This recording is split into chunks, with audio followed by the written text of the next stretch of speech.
परमा एकादशी का महत्व और व्रत कथा। परमा एकादशी का महत्व। अर्जुन ने कहा, हे कमल नयन कृष्ण, आपने शुक्ल पक्ष की एकादशी का विस्तारपूर्वक वर्णन कर मुझे सुनाया, अतः अब आप कृपा करके मुझे अधिक मास के कृष्ण पक्ष की एकादशी का क्या नाम है, इसमें किस देवता का पूजन किया जाता है तथा इसके व्रत से किस फल की प्राप्ति होती है तथा उसकी विधि क्या है, इन सब के बारे में बताए। श्री भगवान बोले, हे अर्जुन, अधिक मास के कृष्ण पक्ष में जो एकादशी आती है वह परमा एकादशी कहलाती है। वैसे तो प्रत्येक वर्ष 24 एकादशियां होती हैं।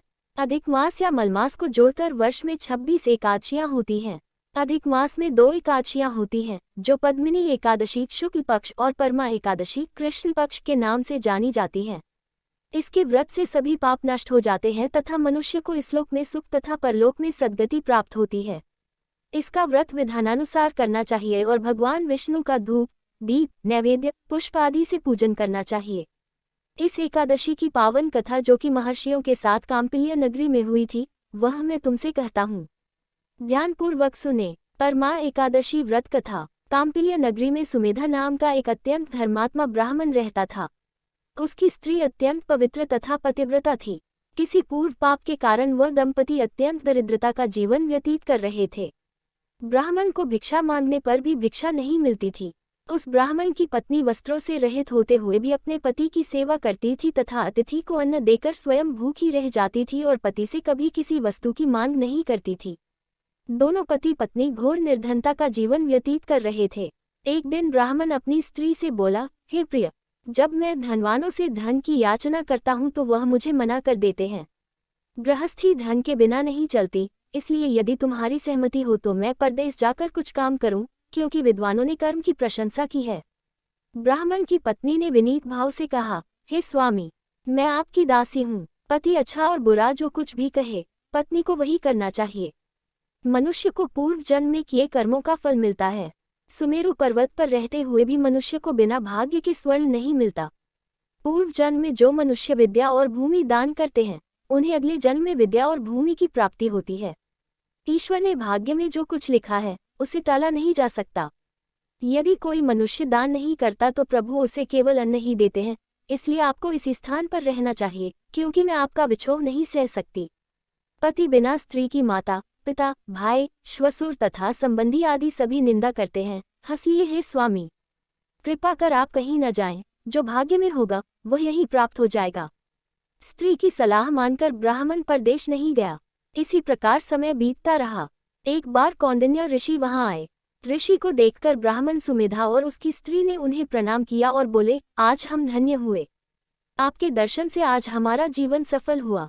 ऋषि को उन्होंने आसन तथा भोजन दिया।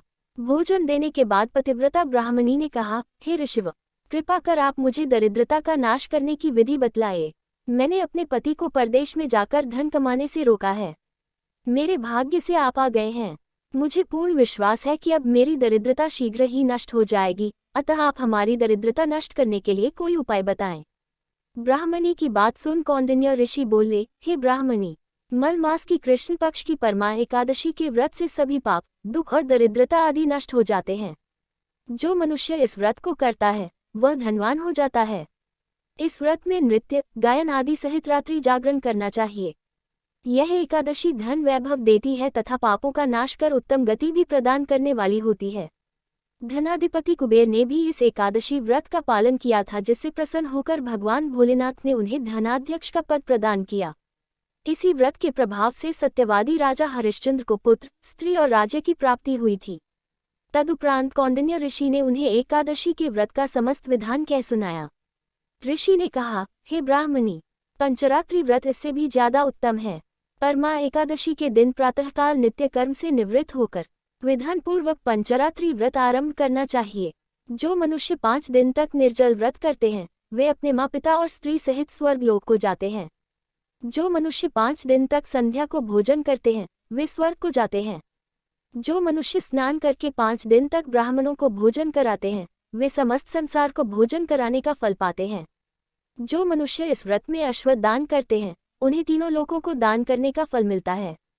जो मनुष्य उत्तम ब्राह्मण को तिल दान करते हैं, वे तिल की संख्या के बराबर वर्षों तक विष्णुलोक में वास करते हैं।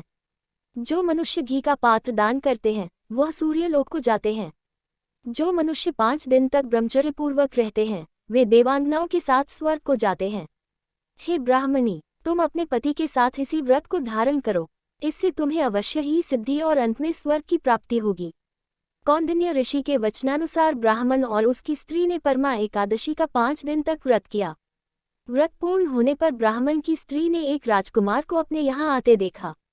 राजकुमार ने ब्रह्माजी की प्रेरणा से एक उत्तम घर जो कि सब वस्तुओं से परिपूर्ण था उन्हें रहने के लिए दिया।